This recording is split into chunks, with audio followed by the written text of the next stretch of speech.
Waiting until dawn. No matter how many times anyone describes it, you never really get the full effect of it without the experience. It's sort of like hating a sport all of your life, and then someone actually takes you to the game. You find yourself cheering for your team, shouting obscenities to the other side, and you don't even realize that you've been fooled. In actuality, you have just enjoyed the sport, although you may never really admit how much fun you had at the game. Denise, I told you repeatedly to have the epidural, but no, you just had to be holistic and natural. Now, do you see what happens when you ignore your mother? Do you? We've been going through this for years. You were a stubborn child, and now you're a stubborn adult, and you will now experience the consequences of your persistent intentions to disobey me. Get her out of here, I screamed at the top of my lungs. Another second of her annoying explanatory fables, and I would have pushed the baby out and immediately hopped over the table to strangle her. It never ends with my mother. No matter the situation or how much you're not in the mood to hear it. She croons her song of, "I told you so," until you're ready to reach down into her tonsils and pull out the broken record. As 3 nurses rushed into the room, my husband managed to convince my mother to leave. I know. She'll be just fine, Gladys," I kept hearing him repeat in his most empathetic, monotone voice. Slowly, their voices became fading echoes, and I began to concentrate on the rhythmic thumps of the fetal monitor. The cold stirrups began to pierce into my feet, and my concentration became hazy. I was at least 3.5 weeks early, and everything was not going as planned. With Stephen's new job and my practice on hold, we had picked the wrong time to get pregnant. I wanted kids, lots of them, but I also wanted my career. I had the chance to be successful. I did everything right. In the 3 years I had worked for Dr. Clint, I managed to make friends of his patients in order to establish my own clientele.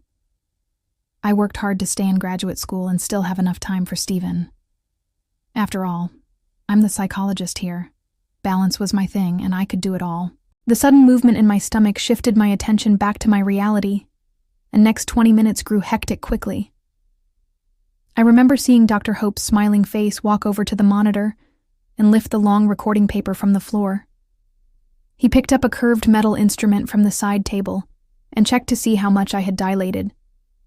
The metal touched my flesh, and I clenched my toes at the added discomfort. Click, click, click. The sound of the instrument made me more angry than the pain. "Looks like you'll be checking in here till the morning, my patient," the doctor said, only half smiling at me. I had known Dr. Hope for at least 10 years, and we spent almost a year of that time dating.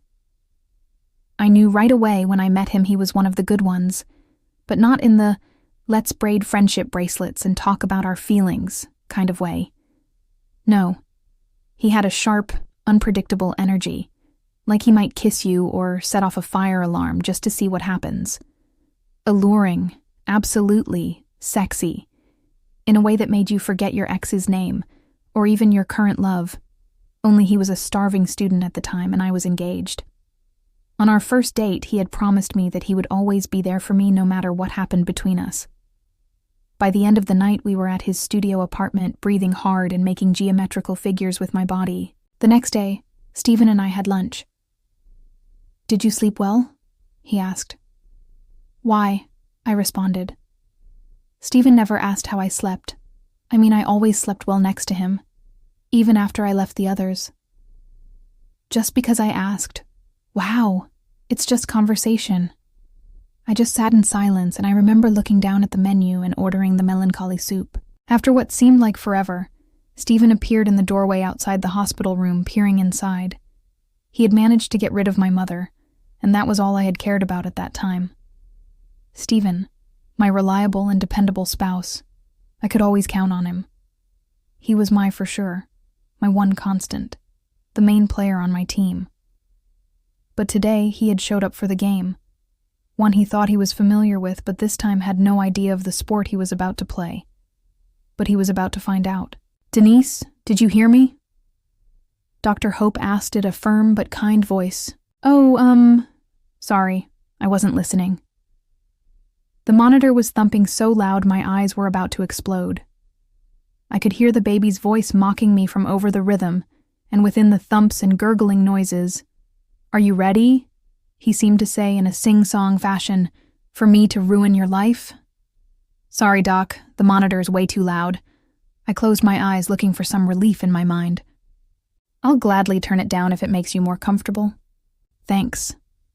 I mustered the strength to tug at the last strings at the corners of my mouth to smile behind his back as he bent over to lower the volume on the monitor. "Way to go, niece," I could hear him say as the sound of his voice floated through my head.